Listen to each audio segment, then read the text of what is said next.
Daud bukanlah orang suci yang tanpa celah. Ia terjatuh sesering ia berhasil menaklukkan lawannya. Tapi hari ini Daud mengingatkan kita, pusatkan perhatian pada Tuhan dan raksasa akan tumbang. Hadapi raksasa-raksasa Anda karena Anda adalah pemenang. Bab 1. Menghadapi raksasa-raksasa Anda. Anak laki-laki yang ramping dan berwajah bersih itu berlutut di anak sungai. Lumpur membasahi lututnya. Air yang berbuih mendinginkan tangannya. Seandainya ia memperhatikan, ia akan melihat raut wajahnya yang tampan di dalam air.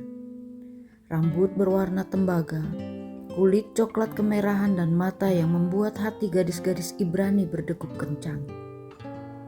Akan tetapi matanya tidak sedang mencari-cari pantulan wajahnya, melainkan batu.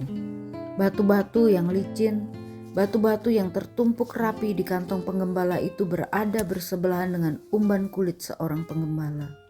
Batu-batu pipih yang berat di genggaman tangan dan terlontar dengan empasan komet meluncur ke kepala singa, beruang atau dalam hal ini raksasa. Goliat memandang ke bawah dari sisi bukit. Hanya rasa tidak percaya yang mencegahnya untuk tertawa. Bersama dengan sekelompok orang Filistin, ia telah mengubah setengah lembah mereka menjadi hutan lembing. Segerombolan penjahat haus darah yang meraung-raung dan membual untuk membuat keributan, berbau badan menyengat dan bertato kawat berduri. Goliat lebih besar dari mereka semua. Tingginya 2,97 meter dengan memakai kaos kaki, membawa 56,7 kg senjata, dan menggeram-geram seperti kontestan utama di malam pertandingan federasi gulat sedunia. Ia memakai baju dengan ukuran leher 20, topi 10,5 dan ikat pinggang 142,2 cm. Bisapnya menggelembung, otot-ototnya yang kencang bergelombang, dan bual-bualan makian berkumandang melalui jurang yang dalam itu. Aku menantang hari ini barisan Israel, berikanlah kepadaku seorang, supaya kami berperang seorang lawan seorang. 1 Samuel 17 ayat 10. Siapa yang mau bertarung satu lawan satu? Siapa yang berani? Tak ada sukarelawan Israel yang maju sampai hari ini, sampai Daud datang. Daud baru memperlihatkan dirinya pagi ini. Tugasnya mengembalakan domba ia tinggalkan agar ia dapat mengantarkan roti dan keju kepada kakak-kakak lelakinya di medan perang. Saat itulah Daud mendengar Goliat menantang Allah, dan ketika itulah Daud membuat keputusan. Lalu ia mengambil tongkatnya di tangannya. Dari dasar sungai dipilihnya 5 batu yang licin dan ditaruhnya di kantong gembala yang dibawanya, yakni tempat batu-batu, sedang tangannya memegang umban. Demikianlah ia mendekati orang Filistin itu.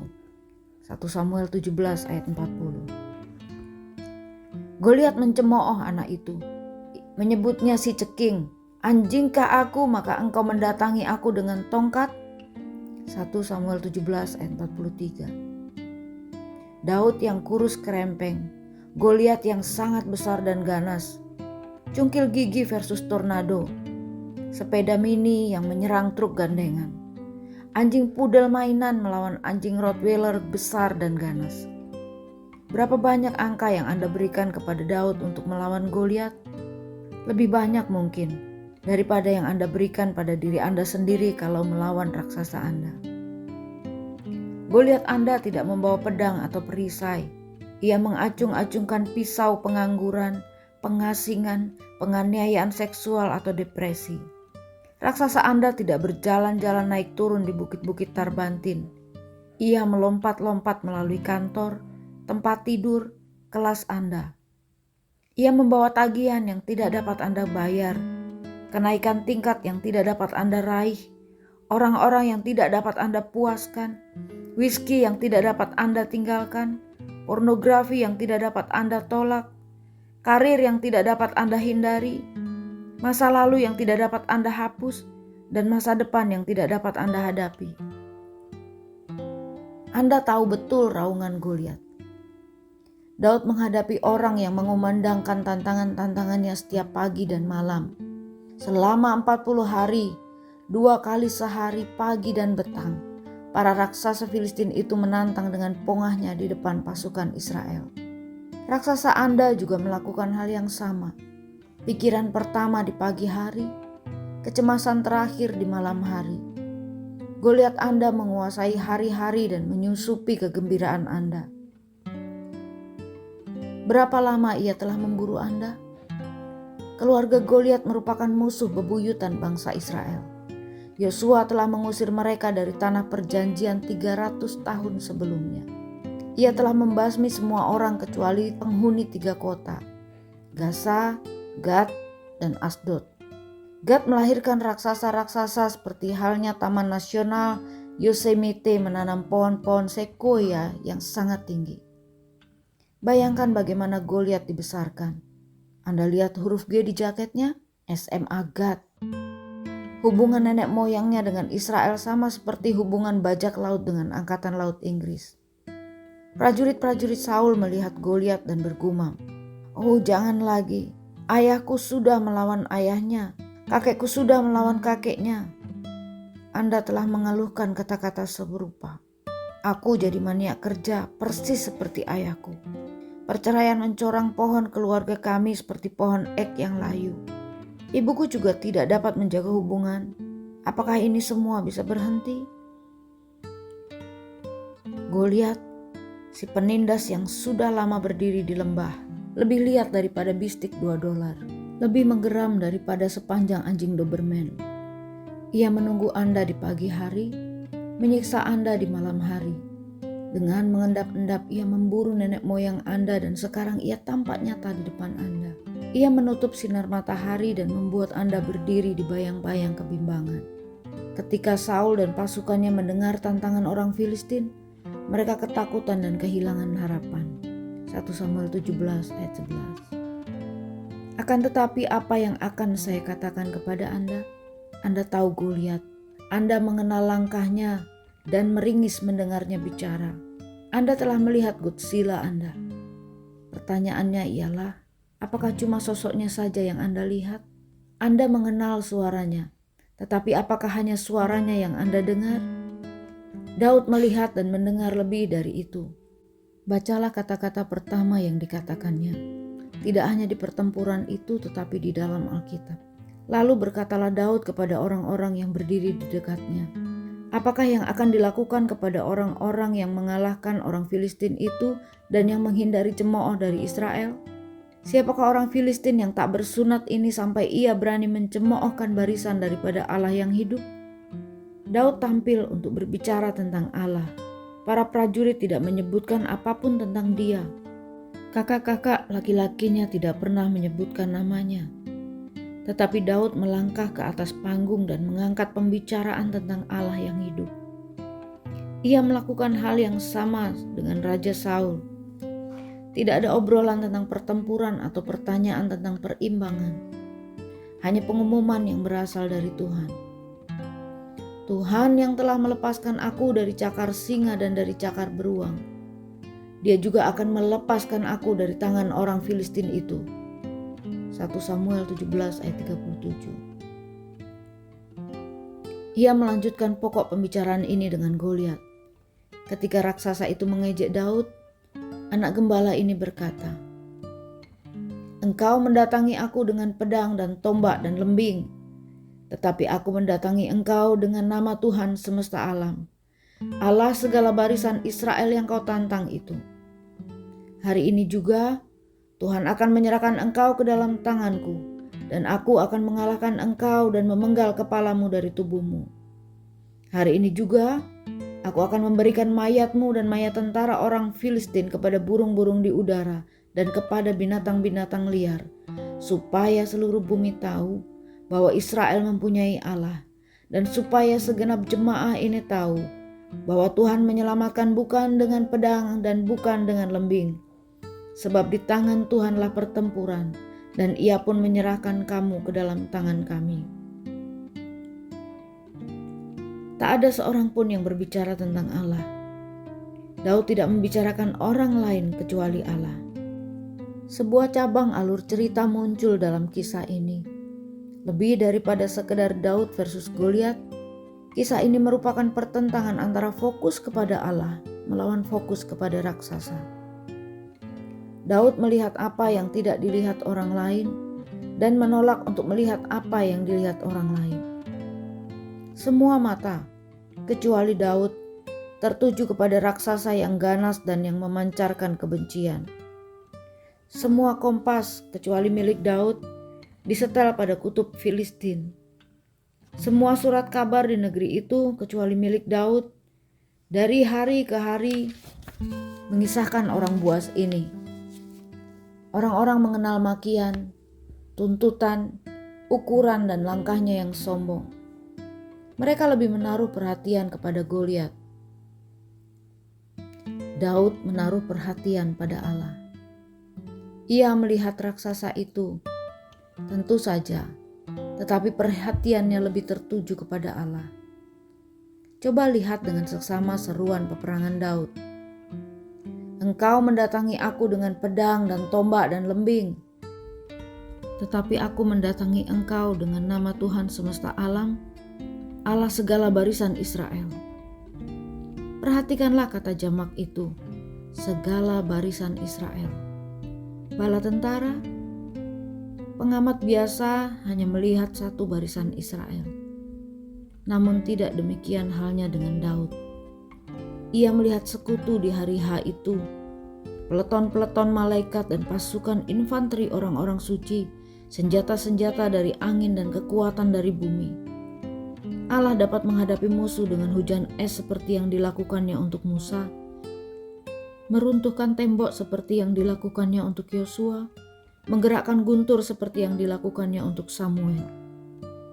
Daud melihat bala tentara Allah, dan karena ia melihatnya, Daud segera berlari ke barisan musuh untuk menemui orang Filistin itu. Kakak-kakak laki-laki Daud menutup mata mereka, karena mereka takut dan malu. Saul menghela nafas ketika pemuda Israel itu berlari menuju kepastian maut. Goliat mendongakkan kepalanya ke belakang dengan tertawa, sehingga ketopong kepalanya bergeser dan memperlihatkan beberapa sentimeter daging di dahinya. Daud melihat sasaran itu dan mengambil kesempatan. Satu-satunya suara yang terdengar di lembah itu adalah suara umban yang berdesis. Batu itu berdesing menembus udara dan terbenam di tempurung kepala. Mata Goliat menjadi juling dan kakinya terhuyung-huyung. Ia roboh ke tanah dan mati. Daud berlari ke arah seberang dan melepaskan pedang Goliat dari sarungnya, menghabisi orang Filistin itu dan memancung kepalanya. Anda mungkin dapat mengatakan bahwa Daud tahu bagaimana menundukkan kepala raksasa. Kapan terakhir kali Anda melakukan hal yang sama?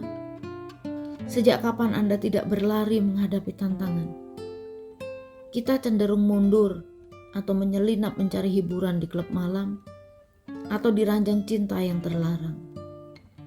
Untuk sesaat, sehari, setahun, kita merasa aman, terpisah, terbius, tetapi akhirnya pekerjaan itu pun habis. Pengaruh minuman keras menjadi hilang, atau kekasih meninggalkan kita, dan kita mendengar Goliat itu lagi. Semakin keras, bombastis. Cobalah melakukan siasat yang berbeda. Seranglah raksasa Anda dengan jiwa yang dipenuhi Allah. Raksasa perceraian, engkau tidak bisa memasuki rumahku. Raksasa depresi, mungkin aku harus berjuang seumur hidup, tetapi engkau tidak akan mengalahkanku. Raksasa alkohol, fanatisme, penganiayaan anak, perasaan tidak aman, enyalah kau. Sejak kapan Anda mengisi umban dan membidik raksasa Anda? Terlalu lama, kata Anda. Kalau begitu, Daud adalah contoh bagi Anda. Allah menyebutnya orang yang berkenan di hatiku. Kisah Para Rasul 13 ayat 22. Ia tidak menyebut orang lain dengan sebutan itu. Entah itu Abraham atau Musa atau Yusuf. Ia menyebut Paulus sebagai rasul, Yohanes sebagai orang yang dikasihinya, tetapi mereka tidak disebut sebagai orang yang berkenan di hatinya. Orang dapat membaca kisah Daud dan bertanya-tanya apakah yang Anda lihat di dalam dirinya. Daud jatuh sesering ia berdiri, tersandung sesering ia mengalahkan lawan. Ia menghunjamkan pandang mata pada Goliat, namun bermain mata dengan Batsheba. Ia melawan pencemooh-pencemooh Allah di lembah, namun bergabung dengan mereka di padang belantara. Suatu saat ia pramuka teladan, lain kali ia bergaul akrab dengan mafia. Ia dapat memimpin bala tentara, tetapi tidak dapat mengurus keluarganya. Daud yang mengamuk, Daud yang menangis, yang haus darah, yang mencari Tuhan, 8 istri, 1 Allah. Orang yang berkenan di hati Allah. Kenyataan bahwa Allah memandang Daud seperti itu memberikan harapan kepada kita semua. Hidup Daud kurang mencerminkan hidup orang suci yang tidak berdosa. Orang-orang yang hidupnya lurus berpendapat bahwa kisah Daud mengecewakan. Sebagian dari kita berpendapat bahwa kisah itu menenteramkan hati. Kita menaiki kereta luncur yang sama. Kadang-kadang kita menyelam dengan anggun, dan kadang-kadang jatuh berdebum di dalam air. Kadang-kadang makan dadar telur dan kadang-kadang roti hangus. Pada saat-saat terbaik Daud, tak ada yang melebihinya. Pada saat-saat terburuknya, adakah orang yang lebih buruk darinya? Hati yang dikasihi Allah adalah hati yang tidak mulus. Kita memerlukan kisah Daud. Raksasa-raksasa mengintai di sekeliling kita. Penolakan, kegagalan, penyesalan, perjuangan kita seperti perjalanan seorang petinju di kejuaraan. Di pertandingan utama, ada Joy Sisantun versus persaudaraan dari kandang binatang. Dengan berat 50 kg, Elizabeth si gadis kasir akan bertanding melawan orang-orang dungu yang mengambil dan mematahkan hatinya. Di sudut sini, perkawinan Jason dan Patricia yang renggang. Di sudut sana, penantang yang berasal dari kondisi kacau, si pemecah rumah tangga bernama Curiga, para raksasa. Kita harus menghadapi mereka. Namun kita tidak perlu menghadapi mereka sendiri. Pusatkanlah perhatian utama dan terlebih kepada Allah. Pada saat Daud melakukannya, raksasa-raksasa itu jatuh. Tetapi pada hari-hari ketika ia tidak melakukannya, ia jatuh. Ujilah teori ini dengan Alkitab yang terbuka. Bacalah 1 Samuel 17 dan buatlah daftar dari pengamatan-pengamatan Daud terhadap Goliat. Saya hanya menemukan 2 buah. 1 pernyataan kepada Saul mengenai Goliat ayat 36, dan 1 lagi yang dikatakannya di hadapan Goliat. Siapakah orang Filistin yang tak bersunat ini sampai ia berani mencemoohkan barisan daripada Allah yang hidup? Ayat 26. Ini dia. 2 komentar mengenai Goliat, dan sini sekali dan tak ada pertanyaan yang diajukan. Tidak ada pertanyaan tentang kemahiran, usia, kedudukan sosial atau kecerdasan Goliat. Daud sama sekali tidak bertanya tentang beratnya lembing, ukuran perisai, atau arti dari tato tengkorak dan tulang yang bersilang di bisep raksasa itu. Daud tidak memikirkan manusia purba di bukit itu, sama sekali tidak. Akan tetapi, ia lebih banyak memusatkan pikirannya kepada Allah. Bacalah kata-kata Daud lagi, kali ini dengan menggarisbawahi hubungannya dengan Tuhannya. Barisan dari Allah yang hidup, ayat 26. Barisan dari Allah yang hidup, ayat 36. Tuhan semesta alam, Allah segala barisan Israel, ayat 45. Tuhan akan menyerahkan engkau ke dalam tanganku, supaya seluruh bumi tahu bahwa Israel mempunyai Allah. Ayat 46. Tuhan menyelamatkan bukan dengan pedang dan bukan dengan lembing, sebab di tangan Tuhanlah pertempuran dan Ia pun menyerahkan kamu ke dalam tangan kami. Ayat 47. Saya menghitung ada 9 petunjuk. Pikiran kepada Allah melampaui pikiran kepada Goliat. 9:2. Bagaimanakah perimbangan ini dibandingkan dengan perimbangan Anda? Apakah Anda mempertimbangkan kasih karunia Allah 4 kali lebih banyak daripada kesalahan Anda? Apakah daftar dari berkat-berkat yang Anda terima 4 kali lebih panjang daripada daftar keluhan Anda? Apakah susunan harapan yang ada di pikiran Anda 4 kali lebih tebal daripada susunan ketakutan Anda? Apakah Anda dapat 4 kali lebih banyak menggambarkan kekuatan Allah daripada tuntutan-tuntutan hidup sehari-hari Anda? Tidak. Kalau begitu, Daud adalah teladan yang tepat untuk Anda. Sebagian orang mencatat bahwa tidak ada mujizat di dalam kisah Daud. Tidak ada laut merah yang terbelah, kereta yang menyala-nyala, atau Lazarus mati yang dapat berjalan kembali. Tidak ada mujizat. Namun ada satu mujizat. Daudlah keajaiban itu. Seseorang yang mengalami mujizat berjalan dengan Allah dalam kehidupannya yang sulit dan yang memberitakan dengan jelas kebenaran ini. Fokus pada raksasa, Anda tersandung. Fokus pada Allah, raksasa Anda terjungkal. Angkatlah mata Anda, pembunuh raksasa. Allah yang membuat mujizat bagi Daud siap membuatnya juga bagi Anda.